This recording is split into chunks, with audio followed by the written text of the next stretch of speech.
কি হয়েছে, কি সমস্যা হয়েছে? এই যে জমা দিতে বলছে, বারবার বলছে ইনস্টাগ্রাম, ইউটিউব, ফেসবুক আমার এখনই জমা দিতে হবে। কি জমা দিতে হবে?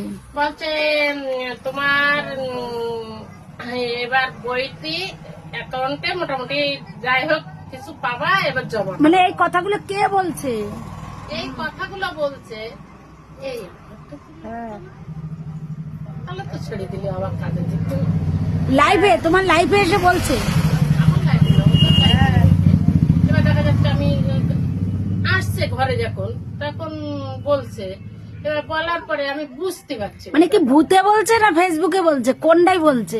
কি বেরোচ্ছে? মানে ফেসবুকে বলছে, মানে কোথায় বলছে? আছে তাদের কথা। তাদের ফটো আছে?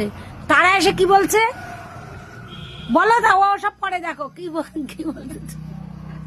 জমা দিতে বলছে তো তাই আমি আবার আসলাম তো। বাইরের থেকে কি অন্যদিন বোঝা যায় যে তুমি ব্যাংক সেট আপ জমা দাও, অমুক সেট আপ জমা দাও?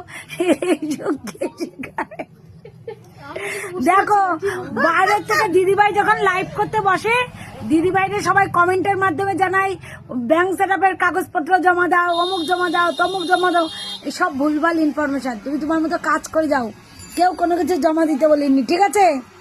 ওই দেখো, মন দিয়ে কাজ করে যাও।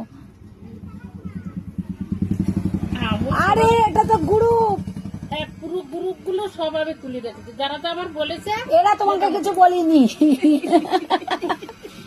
কি জ্বালাতন! দেখো দিদিভাই, দেখো বারবার আমার কাছে প্রতি সপ্তাহে একদিন করে আসে, এই যে বলে এই করো, ওই করো, সেই করো, আদৌ কিচ্ছু না। আমি পড়েছি একটা ভালো একটা, দেখো দেখো দিদিভাই নিয়ে শুধু